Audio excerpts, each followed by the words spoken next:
नमस्कार मंडळी, आपल्या 3 दिवसाच्या सिरीजच्या आजच्या शेवटच्या भागात तुमचे स्वागत. आपण स्वतःशी प्रामाणिक झालो, 40% नियम शिकलो. पण जेव्हा आयुष्यात खरोखरच अत्यंत वाईट काळ येतो, जेव्हा वाटतं की सगळं संपलंय, तेव्हा काय करायचं?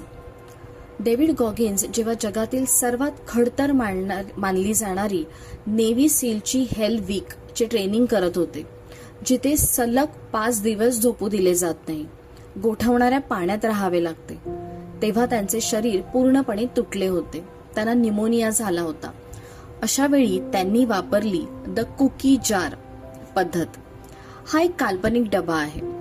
गॉगिन्स सांगतात की जेव्हा तुम्ही निराश असाल, तेव्हा तुमच्या मनाच्या या डब्यात हात टाका आणि तुम्ही भूतकाळात मिळवलेले छोटे मोठे विजय, तुम्ही पार केलेले कठीण प्रसंग आठवा. स्वतःला सांगा, जर मी त्या काळी त्या मोठ्या संकटावर मात करू शकलो असतो, तर मी या परिस्थितीतही स्वतःला हरवू शकतो. शेवटी गॉगिन्स म्हणतात, नो डेज ऑफ. यश एका रात्रीत मिळत नाही. गॉगिन्स आज जगप्रसिद्ध आहेत कारण ते आजही रोज सकाळी 4 वाजता उठून धावतात. वर्षाचे 6 महिने गेले तरी फरक पडत नाही. उरलेले 6 महिने रोज सातत्य ठेवलं तर तुम्ही इतिहास घडवू शकता. महत्वाचे पॉइंट्स. भूतकाळातील यशाचा वापर करा. तुमचे अपयश नाही तर तुमचे जुने विजय तुमची ताकद बनू द्या. दुसरं म्हणजे महानतेची किंमत मोजा. The price of greatness. उत्कृष्टतेचा कोणताही शॉर्टकट नाही. तुम्हाला रोज न थकता स्वतःच्या आळसाशी रडावेच लागेल. आजचं तुमचं आव्हान.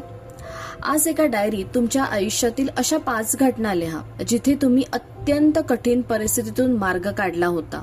हा तुमचा कुकी जार आहे.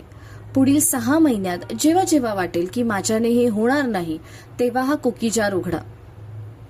मंडळी, डेव्हिड गॉगिन्स यांचे आयुष्य आपल्याला हेच शिकवते की तुम्हाला कोणी रोखू शकत नाही जोपर्यंत तुम्ही स्वतः हार मानत नाही. 6 महिने अजूनही आपल्याकडे शिल्लक आहेत. उठण्याची आणि स्वतःला सिद्ध करण्याची हीच वेळ आहे, कारण they can't hurt you. Video आवडला असेल तर सोल डायरीज बाय मधुला नक्की लाईक, शेअर आणि सबस्क्राईब करा. धन्यवाद.